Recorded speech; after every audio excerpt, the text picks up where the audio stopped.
So as you can imagine, folks over at Rahal, Letterman, Lanigan didn't take yesterday's news very kindly that Christian Lundgaard is leaving their team at the end of the year, heading for greener pastures at Arrow McLaren. And an article came out today from Racer Magazine's Marshall Pruitt, which of course will be linked in the description. You should definitely go check it out and read it because it's a good piece of journalism. And also sparks a lot of discussion because Bobby Rahal is not happy about this move whatsoever. And it's very clear from his comments in this article. So I wanted to discuss a few of the comments that Bobby made in this article. Once again, I encourage you to go read the full article for the full context, but there's some very key quotes in there that I don't necessarily want to let slip through the cracks without discussing them because I think they are very insightful. But before we get to that, want to plug the DL 500 Club really quick for a couple of reasons. Number one, at 8 Eastern tonight, we are doing a live podcast for the DL 500 Club members where we'll be talking about IndyCar silly season. We'll be talking with you guys about this Christian Lundgaard move and where Alexander Rossi will go, all sorts of other things.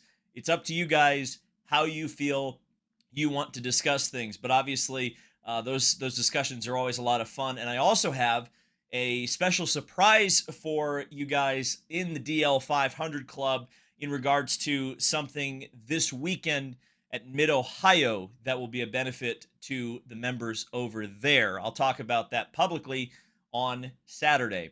So let's get into this article because I think it's very, very insightful and interesting. Again, Marshall Pruitt speaking to Bobby Rahal about all of this fallout from Christian Lundgaard. And the first quote is very interesting. Which is essentially, an indictment by Bobby Rahal of McLaren, in which he says, when I hear people talking about McLaren being one of the top 4 teams, where's the result to show that? Yes, Pato, he's clearly the leader of that team, and I would say he would be continuing to be the leader of that team. Ooh. A lot of drivers always feel the grass is greener somewhere else. You look at Andretti Global's Marcus Ericsson. If you ask Marcus today, I bet he'd rather be back with Ganassi, right? I think he's a hell of a driver, but the first half of this year has not been so wonderful for him there. So Bobby Rahal absolutely throwing haymakers just wildly all over the place. But I'll put it this way. Well, I think he's wrong about McLaren being one of the top 4 teams. For sure they are. But I think something that was pointed out a lot yesterday, I think it was Rossi specifically who had this quote, which is that there really are only 2 top teams in IndyCar. I mean, when we really get down to brass tacks, and again, this is not something the marketing people like when I say, I guarantee you, but I'll say it, IndyCar is not as competitive as we pretend it is. There are 2 very, very clear teams that are the top dogs. And of those 2 teams, there's really 5 drivers who win races out of a possible 8 from those 2 teams.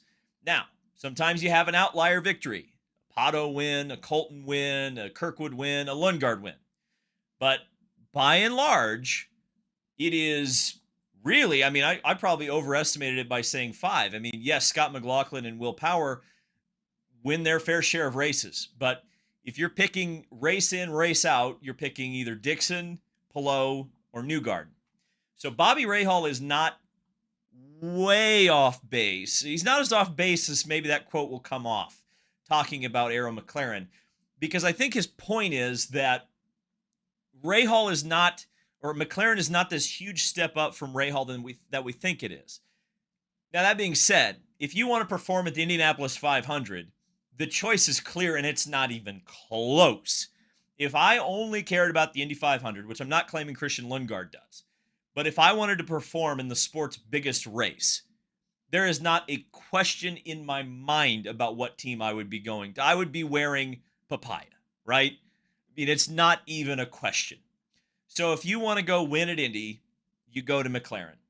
Now, the rest of the season, Bobby's right. The stats would tend to show you that you have about as good a shot of winning in Rahal equipment as you do in McLaren equipment. And that's just the simple fact of Ganassi and Penske being as dominant as they are. And then typically, if they aren't dominant, it's Andretti that picks up the scraps. So, yeah, it's a very harsh quote, and he threw Marcus Ericsson under the bus because, what's funny about that is he actually had an opportunity to not only he threw the two teams under the bus that people also put in that top four, who I'm sure, from Bobby Rahal's perspective, he's competing with them for the sponsorship opportunities that aren't on the two teams that are winning all of the races, right? And so he's saying in this quote, Arrow McLaren and Andretti, we put them in this upper echelon, and Bobby's saying maybe they aren't in the upper echelon like a lot of times we say they are. So that's an interesting quote for sure.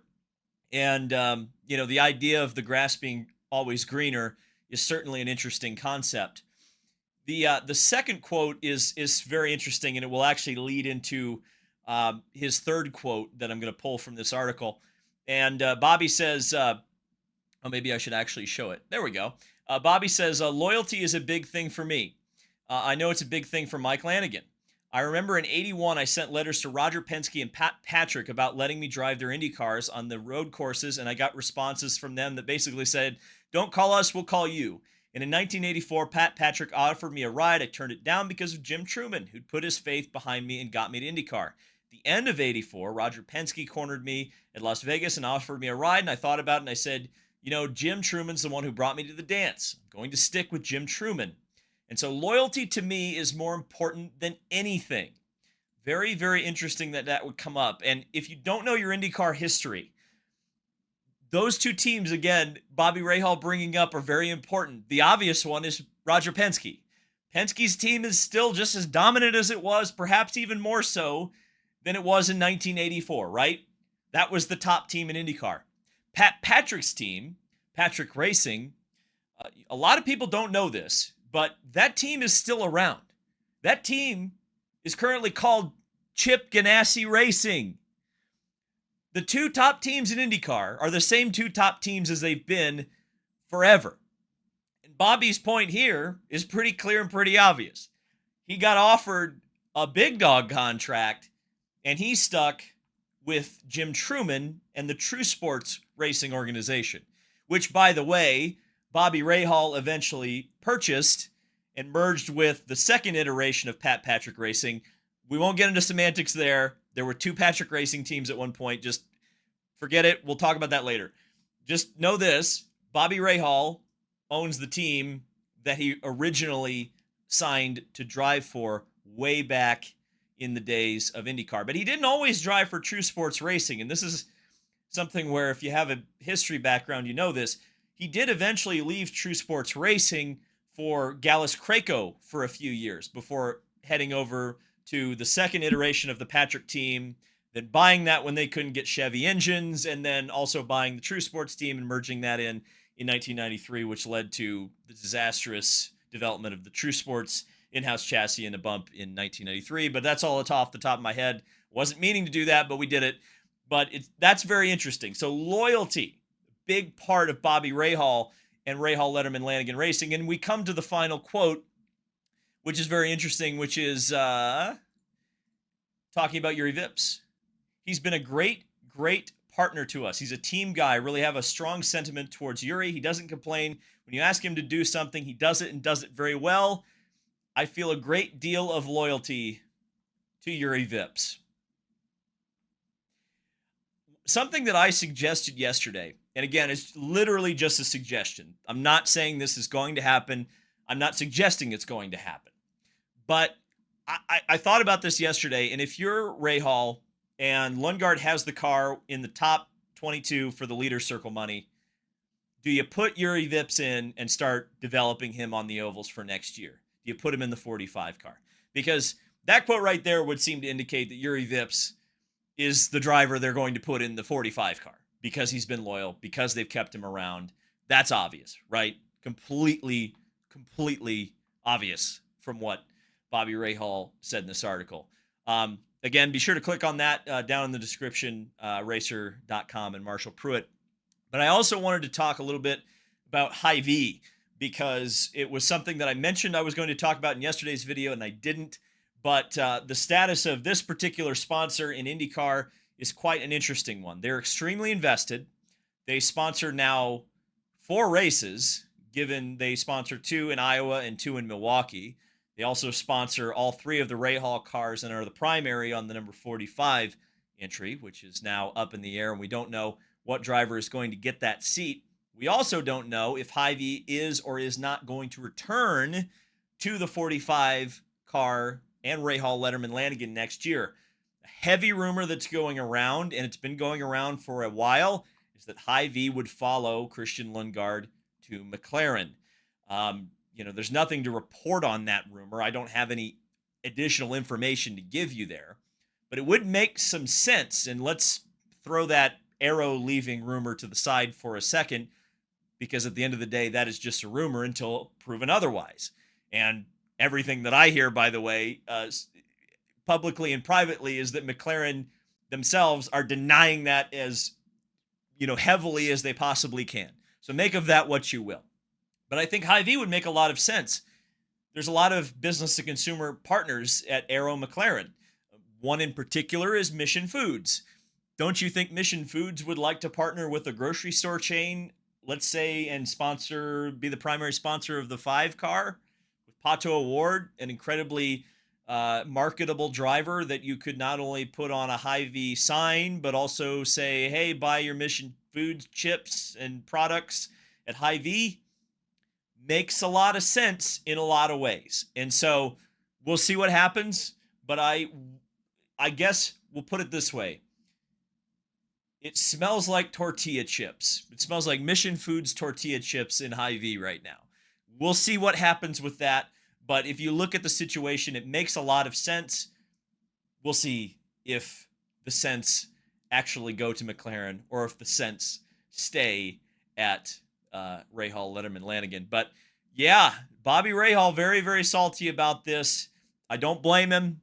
It's very interesting to have this discussion, and it's something that I brought up a couple of weeks ago, that IndyCar, as competitive as we like to market the series as, there really are 2 teams that are in the top echelon.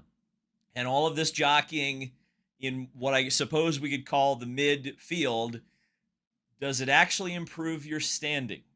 I think Alexander Rossi is another very great example of a driver who performed just about the same, maybe a little bit better at McLaren as he did at Andretti. It's a thought. Thank you guys so much for watching. Subscribe to the DL 500 Club and to this channel, and we'll see you at 8 p.m. if you're a DL 500 Club member, or we'll see you starting on Friday for a live coverage from the Mid-Ohio Sports Car Course. Thank you guys so much for watching, and we'll see you in the next